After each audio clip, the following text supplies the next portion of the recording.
She thought she could corner JD Vance, but Vance flipped the situation and made her regret it. But before we get started, let me know in the comments where you're watching from. The studio of Primetime News Network pulsed with a kinetic energy that electrified every corner of the space. Bold digital graphics flashed provocative headlines across a sleek modern backdrop, images and phrases carefully designed to capture attention, and set the stage for a debate that would shatter conventional narratives about American leadership. The air was thick with anticipation as a diverse, engaged audience filled the room, their eyes fixed on the set, eager for a confrontation that promised to expose hidden truths. In a refined yet unadorned setting that favored simplicity over spectacle, JD Vance sat calmly. Dressed in a sharply tailored suit that spoke of both discipline and defiance, his presence was a study in composed authority. His gaze, steady and reflective, bore the weight of countless battles fought in the political arena, a man forged in the crucible of hardship and emerging with an unyielding conviction. Tonight, he wasn't just here to defend his record. He was here to challenge the narrative that had been spun about him by his detractors. Across from him, without the need for a podium or stage to elevate the confrontation, sat Cassandra Monroe, a liberal activist and the fierce host of the show. Cassandra was known for her incisive questioning, a reputation built on years of relentless probing that left no assumption unchallenged. Clad in a modern blazer paired with a crisp blouse, her presence was equally formidable. Her eyes, sharp and unyielding, burned with a desire to dissect every facet of Vance's controversial policies, convinced that beneath his calm exterior lay contradictions waiting to be revealed. The atmosphere grew palpably charged. Every detail, the soft hum of the studio lights, the murmur of the audience, even the controlled tension of the production crew behind the scenes, spoke of a night designed to upend the status quo. Cassandra broke the silence, her voice cutting through the charged air with smooth authority and deliberate challenge. "Good evening and welcome to Primetime News Network," she began, her tone assertive yet measured. "Tonight, we confront a policy that has ignited fierce debate and polarized our nation. Mr. Vance, your recent announcement that no child shall be legally permitted to change their sex after birth is being hailed by some as a protective measure and condemned by others as a violation of personal freedom. Critics claim that this decision is not about safeguarding children, but about imposing a narrow, outdated ideology on an entire generation. So, tell us, how do you justify this sweeping measure in a country that values individual rights and progress?" For a long, suspended moment, JD Vance's eyes met Cassandra's. His expression was unflinching, a silent testament to years of standing up to relentless scrutiny. The tension seemed to draw out every fiber of focus in the room, as if time itself had slowed down in anticipation of his response. "Thank you, Cassandra," Vance replied, his voice measured and resolute, carrying a quiet authority that filled the space. "Leadership is not about performing for an audience. It's about making the hard decisions that protect our future.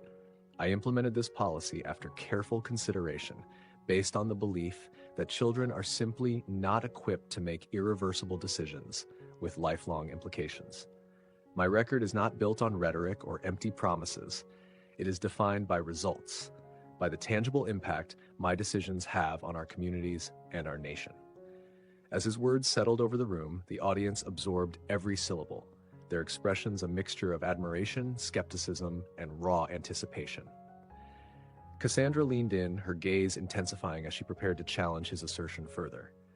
"Yet, Mr. Vance, critics argue that while you claim to act in the best interest of our youth, your policies disproportionately benefit the elite, leaving everyday citizens behind," she pressed, her tone edged with both curiosity and challenge. "Can you provide us with a concrete example, one that shows how your decisions have directly improved the lives of ordinary Americans?" Vance's eyes softened just a touch, betraying a hint of empathy beneath the steely resolve. "There was an initiative I led to revitalize urban schools in economically depressed areas," he explained. "Initially, the program struggled to meet its ambitious targets, but rather than dismissing the failure, I visited those communities, listened to their hardships, and restructured the entire approach. The result was a gradual yet steady improvement in graduation rates and college enrollment. That experience taught me that progress is often incremental, and that accountability means learning from our missteps and adjusting course accordingly. Cassandra's eyes narrowed as she absorbed his words, and the studio lights seemed to glimmer with a mix of admiration and skepticism. But, she countered, if progress is the goal, why do so many of your critics argue that your reforms only serve to entrench existing power structures, leaving marginalized communities further behind? How do you reconcile your commitment to progress with the perception that your policies are merely a polished performance? Vance leaned forward, his gaze unwavering. Progress isn't always glamorous, Cassandra, he said, his tone firm yet reflective. It is the result of tough choices made in the face of reality. I do not claim to have all the answers, but I stand by my decisions because they are rooted in a commitment to improve lives, even if that improvement is gradual. Every policy has its challenges, and while no reform is perfect, dismissing real incremental progress as mere political theater does a disservice to the American people. The studio's ambient light and the steady hum of anticipation accentuated every nuance of the exchange. The camera zoomed in, capturing the subtle interplay of determination and challenge on both faces. In that moment, it was clear that the debate had transcended partisan rhetoric. It had become a battle of principles, a confrontation that promised to reshape perceptions of leadership and accountability in America. Cassandra allowed a brief pause, her eyes flickering with a hint of respect mingled with defiance.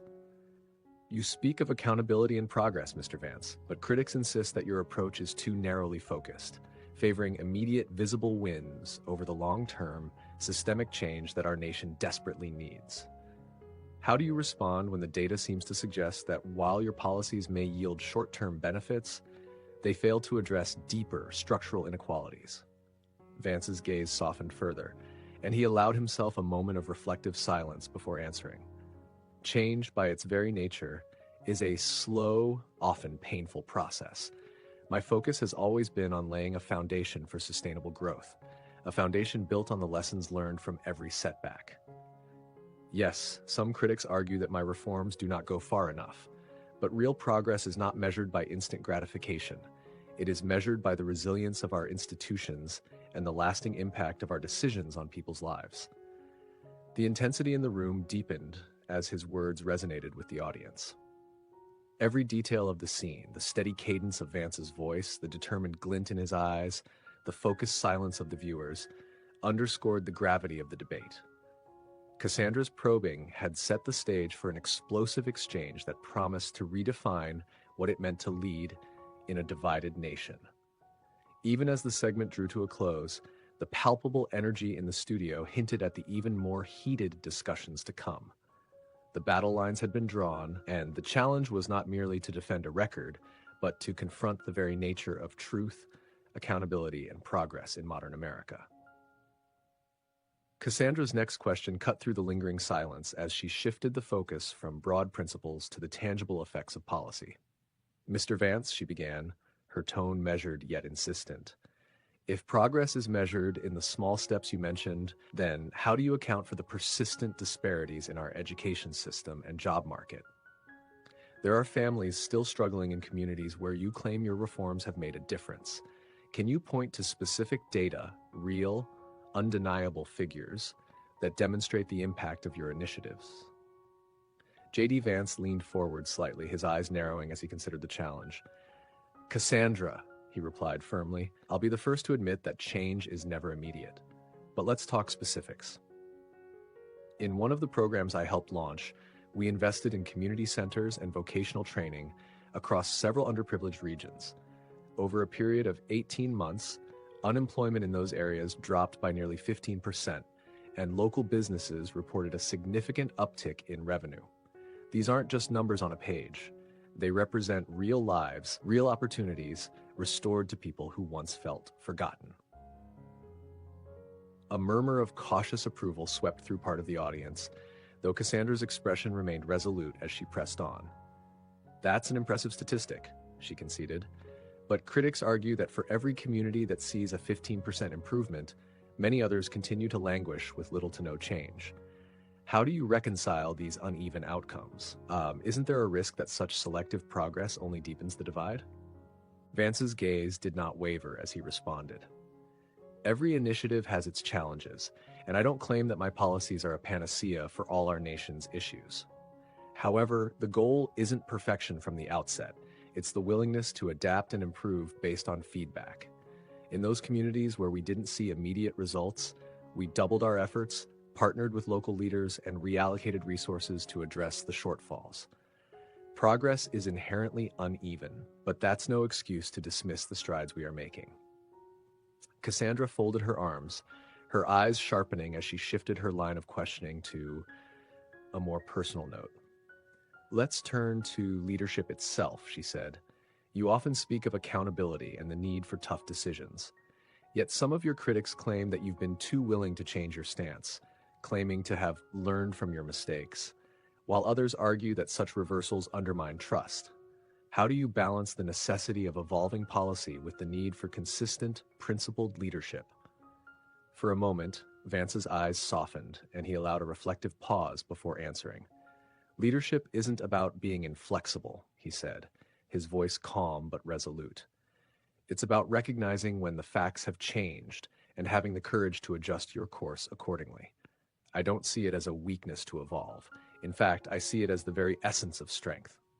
Consistency isn't measured by stubbornly sticking to outdated policies. It's measured by a commitment to the truth and the willingness to do what's right, even if that means admitting you were wrong. The room seemed to absorb his words as if they were a quiet manifesto. Cassandra's eyes flickered for a fraction of a second, a hint of challenge lingering there, before she leaned back again. That's a noble sentiment, Mr. Vance, she replied. But let's talk about another aspect, transparency. Your office has been criticized for handling certain initiatives behind closed doors. In an era when the public demands openness, how do you justify decisions made without full disclosure? Isn't there a risk that secrecy breeds the very distrust you're trying to dispel? Vance's response was deliberate and unhurried. Transparency is essential, he said, but I must stress that not every decision can be immediately public without risking security or compromising sensitive negotiations. That said, my administration is committed to releasing detailed reports and holding open forums where we can discuss our decisions. The aim is not to hide anything, but to balance openness with the practicalities of governance. The truth will always come to light. It just sometimes takes time. As the cameras captured every nuance, the subtle tension in Cassandra's gaze and the unyielding resolve in Vance's expression, the debate took on an almost meditative quality. The audience, initially buzzing with anticipation, now listened intently, sensing that the discussion was evolving from mere political sparring into a deeper exploration of what it means to govern responsibly in a complex world. Cassandra then shifted the conversation to a more provocative terrain, one that would test Vance's philosophical commitment to his policies. Critics argue that while you tout your reforms as evidence of progress, they are often implemented without sufficient input from the very communities they're meant to help. In other words, your top-down approach can sometimes feel disconnected from the grassroots realities. How do you ensure that the voices of the people aren't lost in the corridors of power? Vance's response came with a quiet intensity. Listening is at the heart of good governance, he said. I've spent countless hours meeting with community leaders, organizing town halls, and soliciting feedback from those directly affected by our policies. My decisions are not made in isolation. Yes, there's a balance to be struck, and while I may not always get it right the first time, I am committed to continuous dialogue and real engagement. It's a process, and every conversation, every critique is an opportunity to improve. Cassandra's expression shifted, the edge of her challenge softening just enough to reveal a glimmer of acknowledgement. That's precisely what the critics say you should be doing, she noted. But how do you address the skepticism of those who believe that your efforts are merely a veneer, a way to distract from deeper systemic issues? Vance's eyes locked with hers, his tone unwavering. If our focus shifts solely to distraction, then we lose sight of the bigger picture. True leadership means never shying away from the hard questions, even if the answers are not immediately popular. I am fully aware that no policy is flawless. What matters is that we remain committed to addressing the underlying problems head-on learning from our failures and steadily working towards a future where every American can thrive. The studio lights glimmered softly as the cameras panned across the audience, capturing nods of agreement intermingled with skeptical frowns. The debate had grown from abstract policy discussions to a raw examination of leadership itself, a dialogue that resonated deeply with viewers on both sides of the political spectrum. At that moment, the studio lights appeared to intensify slightly, reflecting the heightened energy in the room. Panelists exchanged glances, and the audience's murmur grew into a focused, collective silence.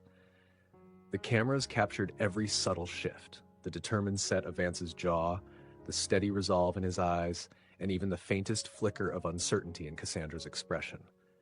Noting the shift, Cassandra pressed on, her tone now laced with a mixture of challenge and reluctant curiosity. Let's talk about your critics' claim that your policies on immigration and economic reform are designed to benefit only a select few, she said. They argue that the promise of progress you offer is selectively applied, leaving behind those who don't fit your criteria for success. How do you justify a system that, according to some, seems to reward the already privileged? Vance's response was immediate, his voice carrying the weight of conviction. The reality is, every policy has to balance competing interests, he stated. My goal has always been to create opportunities for those who have been overlooked by the traditional systems. It's not about favoring one group over another. It's about leveling the playing field. Yes, the journey toward equality is imperfect and often fraught with setbacks, but abandoning the effort because it's messy is not an option. The American people deserve policies that evolve and improve, not static promises that ignore the complexity of our society. A murmur of approval and skepticism rippled through the audience. Cassandra's gaze narrowed, and for a fleeting moment the room seemed to hold its breath. Then she said, "And yet, many would argue that the very structure of these policies, no matter how well-intentioned, serves as a smokescreen to distract from the failures of our current system. They claim that while you focus on headline-grabbing reforms, the real issues affecting everyday Americans continue to worsen. Can you address that disconnect?" The tension in the room deepened, and J.D. Vance's gaze softened as he considered her question. "We live in a complex world," he replied thoughtfully. "No single policy can fix every problem overnight, but progress is cumulative. When I say that we're working for the American people, I mean that every step, every correction we make, is a brick in the foundation of a stronger nation. We must be willing to adjust our course, sometimes in ways that may seem unpopular, but always with the ultimate goal of bettering the lives of all citizens." As the debate entered a more reflective phase, the studio lights and the ambient hum of the set seemed to underscore the gravity of the discussion. The cameras panned over the audience, capturing nods of approval mixed with thoughtful frowns, while Cassandra took a measured pause before her next question. The interplay of voices, the clash of ideals, and the stark contrast between idealism and reality created an atmosphere that was as electric as it was sobering. Finally, Cassandra leaned forward one last time in this segment, her tone softening as she delivered a question that resonated with a broader truth. "Mr. Vance, in these turbulent times, trust in our institutions is eroding. It isn't enough to promise reform. Our leaders must demonstrate accountability and genuine commitment to the people they serve. How do you plan to rebuild that trust, especially when the media often seems more interested in spinning narratives than in reporting facts?" J.D. Vance's response was deliberate and filled with a quiet intensity. "Trust is earned through consistent, transparent action," he said. "I'm committed to listening to every voice, to addressing criticism head-on, and to ensuring that our policies are not just sound in theory, but effective in practice. The future of our nation depends on leaders who are willing to be held accountable and who work tirelessly to ensure that every American, regardless of background, has a fair shot at success." The camera zoomed in on his determined expression, capturing the unyielding resolve that had become his hallmark. As the segment drew to a close, the weight of his words lingered in the charged silence of the studio, setting the stage for the final installment, a climax that promised to answer the burning questions on accountability, authenticity, and the real meaning of leadership. As the debate entered its closing moments, The studio fell into a heavy, anticipatory silence. The charged energy that had fueled every question and rebuttal now gave way to a profound stillness, punctuated only by the steady hum of the cameras and the soft ticking of the studio clock. J.D. Vance rose slowly from his seat, his tailored suit and calm demeanor a striking contrast to the earlier confrontations. His eyes, steady and reflective, swept across the room, capturing every face in the audience and every camera lens broadcasting his words nationwide. There was no theatrical flourish this time. His presence alone spoke volumes. "Tonight," he began, his voice measured and resolute, "we have not merely exchanged political rhetoric. We have confronted the very nature of leadership, accountability, and truth in our time. My record is not a performance for the cameras, but a testament to the hard choices made for the betterment of our communities. I have faced criticism and challenges head-on, not to hide behind slogans, but to deliver tangible results that benefit every American." He paused, allowing his words to sink in, his gaze never wavering from the camera. In a world where narratives are spun to distract from the real issues, true leadership means standing firm in one's convictions, even when it means exposing uncomfortable truths. I stand before you, not to win applause or validation, but to reaffirm my commitment to our nation. I believe that every decision, no matter how controversial, must be rooted in accountability and an unwavering dedication to the welfare of our people. Across the room, Cassandra Monroe's challenging questions had set the stage for this moment of clarity. Her earlier attempts to corner him had been met not with defensiveness, but with calm, unyielding resolve. Now, as the final segment began, the tone of the conversation shifted from confrontation to introspection. The audience, now fully aware that the debate had transcended partisan bickering, listened intently to every word. The moderator, his voice softened, yet carrying the weight of responsibility, spoke up. "Mr. Vance, as we conclude tonight's discussion, one question remains. In an era of relentless media spin and shifting narratives, how do you ensure that truth and accountability remain at the forefront of public policy?" Vance's expression hardened into one of quiet determination. By staying true to my principles," he replied firmly.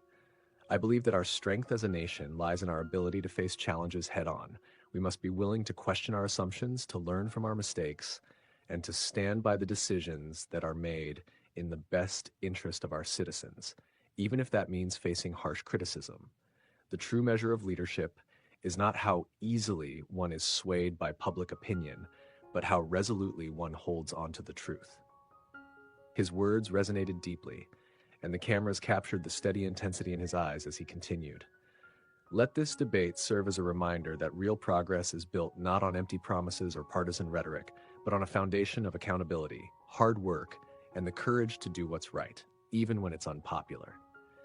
It is up to us, as citizens and as leaders, to demand a higher standard from those who govern us."